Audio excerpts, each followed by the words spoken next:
আসসালামু আলাইকুম। টিজেন 24 ইউটিউব চ্যানেলের পক্ষ থেকে আপনাদেরকে স্বাগতম।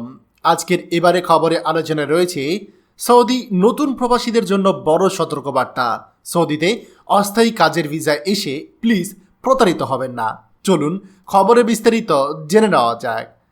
সৌদি প্রবাসী ভাইগণ, সৌদি আরবে বিভিন্ন রকম কাজের ভিসা আছে, আর এই কাজের ভিসার মধ্যে নতুন একটা ক্যাটাগরির ভিসা 2021 সালে সৌদি সরকার তৈরি করেছে, যেটা ইতিমধ্যেই বাংলাদেশেও অনেকের কাছেই যাচ্ছে। তবে এই ভিসায় এসে আমাদের সাধারণ প্রবাসীদেরকে প্রতারণা করা হচ্ছে। আপনারা স্ক্রিনে লক্ষ্য করুন, এই যে ভিসার ছবিটা আপনারা দেখতে পাচ্ছেন, এটা দেখে আপনার কাছে স্বাভাবিকভাবে মনে হচ্ছে আরে এটা তো নর্মাল ভিসা, এই ভিসা নিয়ে অসংখ্য প্রবাসীরা সৌদি আরবে কাজ করতে যাচ্ছে। না, দয়া করে বিভ্রান্ত হবেন না, এটা সাধারণ কোনো ভিসা না। এই ভিসাটা হচ্ছে টেম্পোরারি ভিসা। দেখতে হুবহু একই রকম মনে হলেও এই ভিসার গায়ে স্পষ্ট করে রাখা রয়েছে টেম্পোরারি ওয়ার্ক। আর এই টেম্পোরারি ওয়ার্ক যে ভিসাটা আছে, সেই ভিসা দিয়ে আপনি সৌদি আরবে গেলে কোনোভাবেই সৌদি আরবে এই ভিসাটাকে আপনি ইকামায় রূপান্তরিত করতে পারবেন না। ইতিমধ্যেই বেশ কয়েকজন প্রবাসী এ ব্যাপারে আমাদেরকে অভিযোগ জানিয়েছে। গতকালকে একজন প্রবাসী তিনি জানিয়েছেন যে তার বাবা 7,000 রিয়াল খরচ করে এই ভিসাটা তাকে এক পাকিস্তানের কাছ থেকে কিনে দিয়েছে।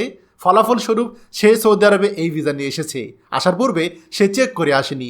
এখন তার ভিসাতে 3 মাসের ভ্যালিডিটি সে পেয়েছে, কোনোভাবেই ভিসার ভ্যালিডিটি সে বাড়াতে পারছে না।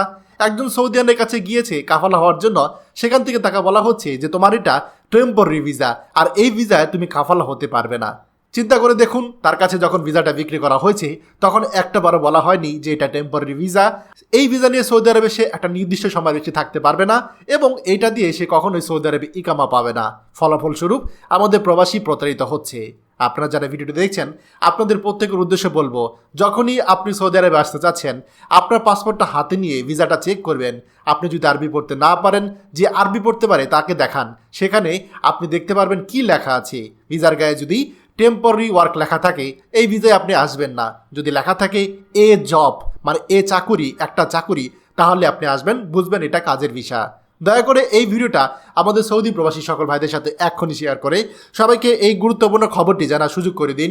আর আপনি যদি আমাদের এই চ্যানেল তো হয়ে দেখেন, অবশ্যই আমাদের চ্যানেলটিকে সাবস্ক্রাইব করুন সৌদি আরবের সকল গুরুত্বপূর্ণ খবরাখবর সবার আগে পাওয়ার জন্য। ধন্যবাদ সবাইকে।